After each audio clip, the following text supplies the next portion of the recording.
Bwana Yesu asifiwe. Karibu kwenye kipindi cha Utupe Riziki Yetu ya kila siku, tarehe 23 ya mwezi wa 5, saa 12 asubuhi na kila siku saa 12 asubuhi. Mimi ni Mwalimu Baraka Mbwanaliba. Jana tulianza kipengele chetu cha mada nyingine ambayo inasema vyombo vinne vya kukuletea utajiri kulingana na Biblia, na nikakwambia vyombo hivi nimevigawa katika makundi manne. Ajira ikiwa ni chombo cha chini kabisa cha kukufanikisha kiuchumi. Baada ya ajira tuna uwekezaji kwenye masoko ya hisa. Unaweza ukaleverage kipato chako cha kutoka kwenye ajira kwenye masoko ya hisa. Alafu jambo la tatu ni ujasiriamali au biashara. Ni chombo kinaweza kukusaidia kwenda haraka zaidi kuliko masoko ya hisa au ya fedha na ajira. Chombo cha nne tulisema ni ujasiriamali au biashara ya vitu visivyohamishika, real estate business, au biashara ya ardhi kama tukiita kwa neno moja. Zote hizi ziko kwenye Biblia na ni chombo cha kasi zaidi cha kukufanikisha kiuchumi. Na jana nilikufananishia vyombo hivi na mtu anayesafiri kwa miguu. Huyu tunamfananisha na mwajiriwa. Mtu anayesafiri kwa baskeli au labda kwa pikipiki, huyu tutaweza kumfananisha na mtu ambaye anafanya biashara ya uwekezaji kwenye masoko ya hisa. Mtu anayesafiri kwa gari au tuseme kwa treni, labda huyu tunaweza kumfananisha na mtu ambaye anafanya ujasiriamali au biashara. Mtu anayefanya safiri kwa ndege tunaweza kumfananisha na mtu ambaye anafanya biashara ya vitu visivyohamishika, real estate au biashara ya ardhi. Wote wajapo safiri kwenda sehemu moja, wajapo safiri kutoka sehemu moja kwenda sehemu moja, wote watafika hiyo sehemu wanakokwenda, lakini ni wazi anayeenda kwa ndege atafika haraka zaidi bila kuchoka, na kwa hiyo atafurahia muda mrefu zaidi kule anakoenda na kuliko anayetumia gari au treni, kuliko anayetumia baskeli au pikipiki, kuliko anayetumia miguu. Huyu anayetumia ndege atafika haraka mapema na atakuwa na muda wa kufurahia maisha kule aendako. Ndivyo vyombo hivi tunavyofananisha.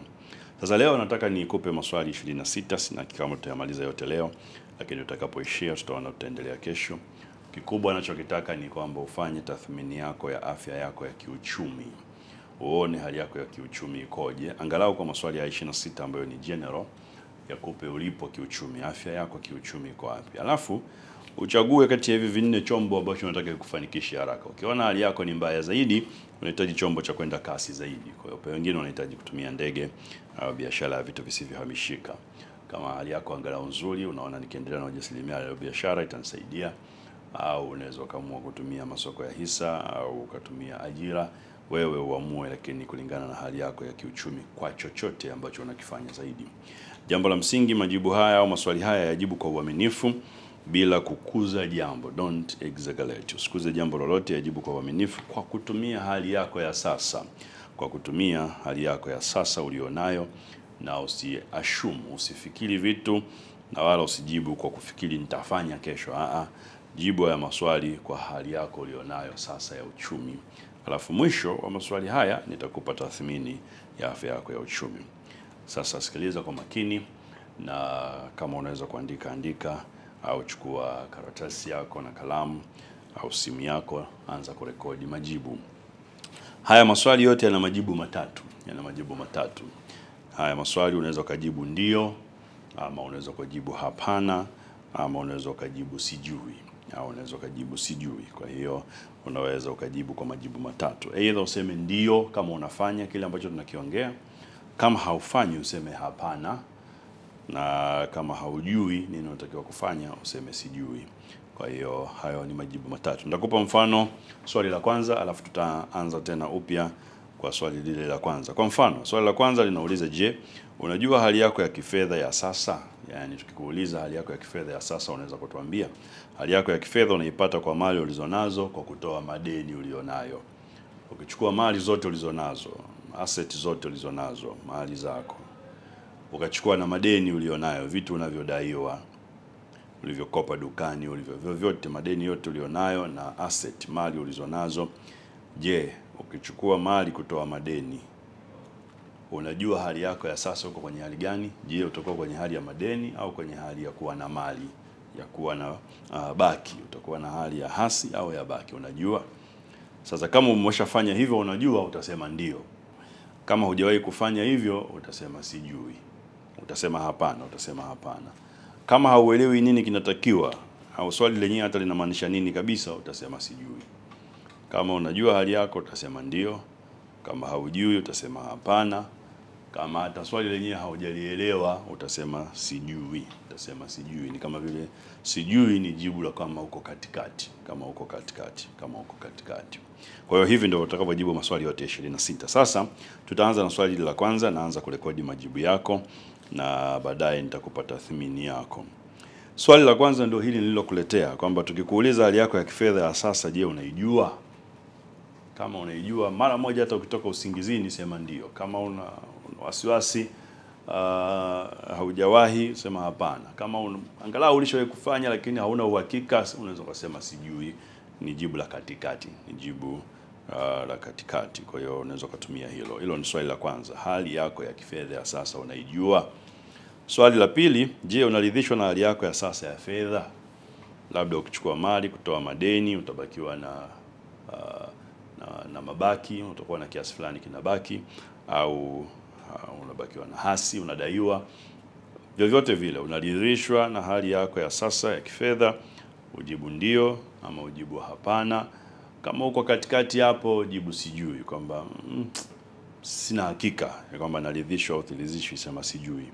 Lakini kama unaridhishwa sema ndio, kama hauridhishwi sema hapana, kama una hakika sema sijui.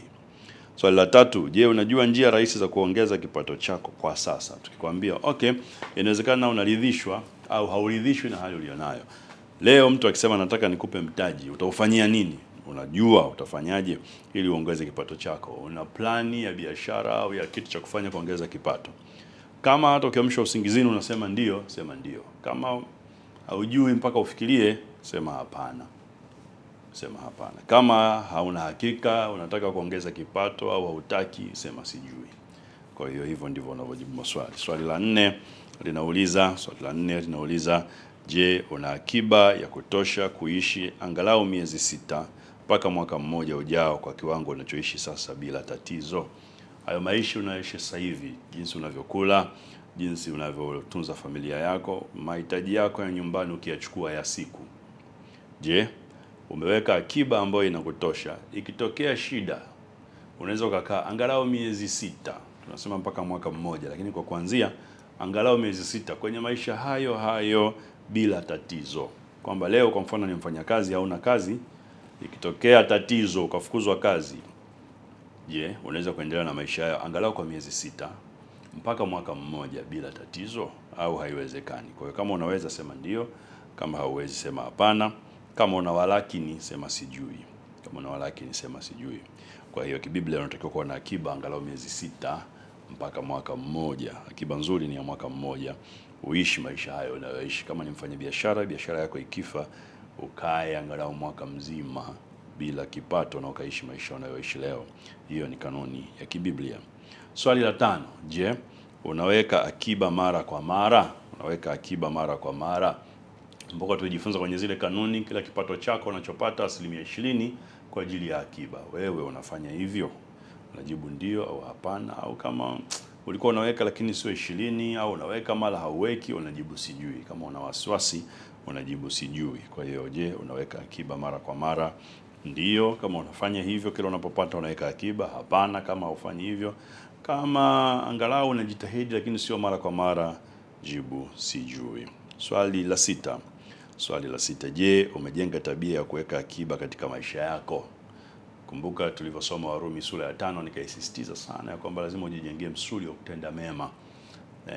Umejenga tabia, character, uthabiti wa moyo. Huyu sio tu mtu anayeweka akiba au haweki. Huyu ni mtu ambaye sasa kuweka akiba kwake ni desturi, ni kama kula chakula. Yaani hauwezi kuishi bila kula.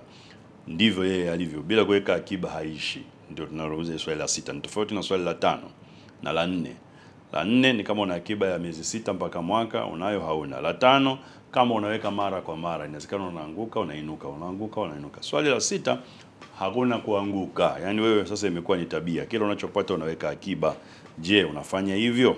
Kama ndivyo, sema ndio. Kama hapana, sema hapana. Kama nao una walakini hapo katikati, sema sijui. Useme sijui. Kwa hiyo hapo lazima uchague mmoja wapo kama akiba. Yani haupati amani mpaka umeweka akiba, hautulii mpaka umeweka akiba. Je, unafanya hivyo? Lazima uweke. Ukitokea hujaweka, ni kama umejikopesha, lazima uweke. Hiyo ni character, ni tabia. Umefika hapo, jibu ndio kama ni kweli, hapana kama ufanyi hivyo, sijui kama una walakini. Kesho nitaendelea kuletea swali la 7 na maswali mengine. Tunza majibu yako. Tukutane kesho saa 12 asubuhi, tuendelee na haya maswali ya kufanya tathmini yako ya fedha. Mungu akubariki sana. Amen.